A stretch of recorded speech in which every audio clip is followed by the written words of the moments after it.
La première chose qui me vient à l'esprit, c'est que Yunier Dortico n'a pas de parole. Il avait prédit qu'il passerait le cas. Au point à Muragassiev en moins de 5 rounds. Voyez le résultat. C'est lui qui a perdu le souffle au 12e round de son combat où il a subi sa première défaite en carrière et a perdu sa couronne mondiale des lourds légers. C'est donc le Russe Muragassiev qui se rendra à Jeddah, en Arabie Saoudite, le 11 mai prochain pour y affronter en finale l'Ukrainienne Oleksandr Usyk. Cette fois, c'est le moins expérimenté en boxe amateur qui a eu le meilleur sur la boxe classique de Cuba. Mais la faute revient uniquement au Cubain Yunier Dortico. Habitué à vaincre ses rivaux, plus souvent qu'autrement des cannes de tomates, il a tout simplement manqué d'énergie dans les rounds de championnat pour finalement s'avouer vaincu.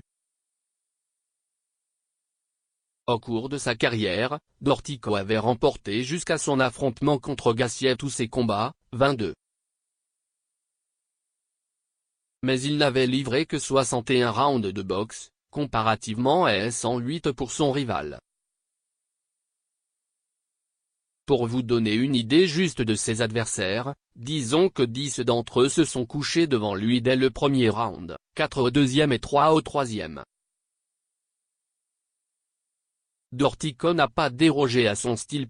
Contrairement à ses ex-compagnons de l'équipe nationale cubaine, il a foncé droit devant durant tout le duel, mais à compter du 9e engagement, il était évident qu'il ne pouvait plus garder son rythme.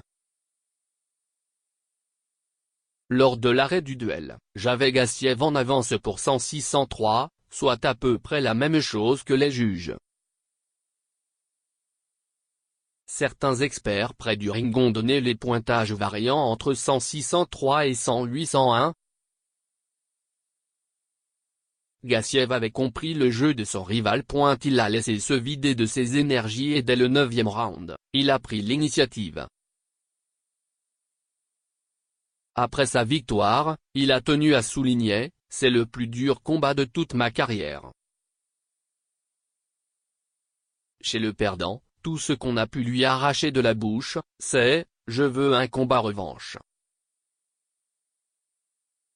Maintenant, il faut songer au 11 mai prochain, à Jeddah, en Arabie Saoudite, pour l'affrontement ultime contre Usyk, le numéro 1 du tournoi, alors que les 4 ceintures des lourds légers seront à l'enjeu.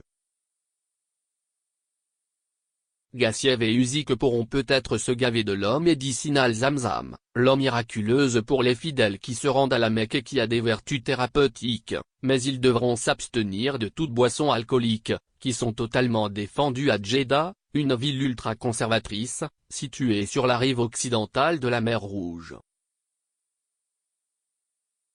Avant même que ne débute ce tournoi en vue de l'obtention du trophée Mohamed Ali, Gassiev avait été établi le numéro 2 des aspirants, derrière Usyk. On savait avant même qu'il n'ait lieu que ce combat se terminerait par un KO. Au point et pour Gassiev c'était la 9e fois en 10 rencontres qu'un rival ne voyait pas la limite de l'affrontement. Dans la salle du Bolchoïa Ice-Dome, d'Adler, on pouvait voir Usyk et Gennady Golovkin, venus encourager leurs compatriotes. Les deux pugilistes sont mieux de se préparer tout de suite pour leur confrontation du 11 mai prochain, car si on se fie à la moyenne de température à Jeddah, le mercure devrait osciller entre 23 degrés la nuit et 35 degrés le jour.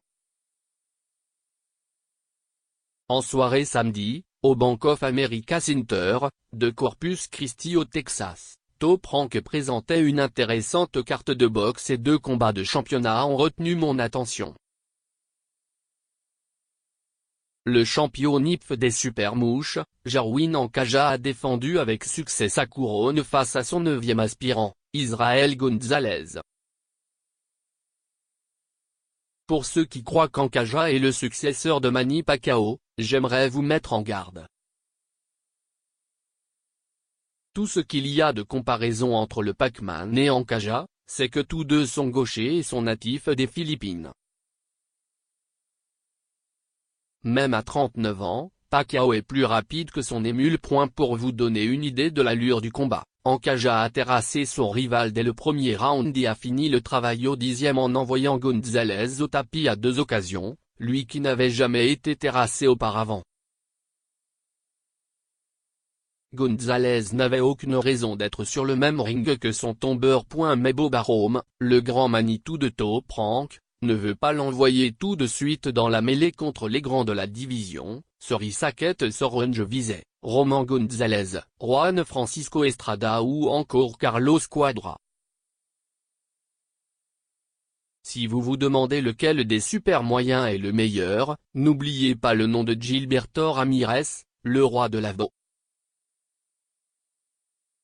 Il n'a que 26 ans et montre une fiche parfaite de 37 victoires, aucun revers et 25 KO. Au point on dirait qu'il a inventé le mouvement perpétuel. En tout cas, il se compare avantageusement avec les David Benavidez, George Grove, Tyson Josh, et Caleb Truax. Pendant 6 assauts, Ramirez a tenté de rejoindre son rival, excellent en défense, mais finalement il l'a rejoint au 6e engagement après quelques puissantes attaques au corps. Vous m'auriez dit de mettre un terme au combat au 2e engagement et je n'aurais pas rouspété tellement la différence était grande entre les deux bagarreurs. Ramirez fait près de 6 pi 3 pots contre 5 pi 8 pots pour Ahmed. En somme, pourquoi Ahmed est-il parvenu à rester debout jusqu'au 6e round? Parce qu'il a fait rater le champion en s'esquivant plus souvent qu'autrement. Victorieux au 6e engagement, Ramirez y allait de son premier KO. Au point depuis novembre 2014. Dans les premières rangées, on pouvait voir David Benavidez, le champion du WBC qui a déclaré après le match « J'aimerais affronter Ramirez, ce serait un excellent combat entre nous deux ». Les deux se connaissent bien puisqu'ils se sont entraînés ensemble plus d'une douzaine de fois. J'ai l'impression qu'un tel combat est possible, mais avant tout il faut que Benavidez parvienne à vaincre son prochain aspirant Ronald Gavril. Si vous croyez que la fin de semaine qui vient de se terminer a été occupée, attendez la fin de semaine prochaine. 2 combats de championnat et 2 galas à saveur locale au Casino et à Shawinigan sont prévus.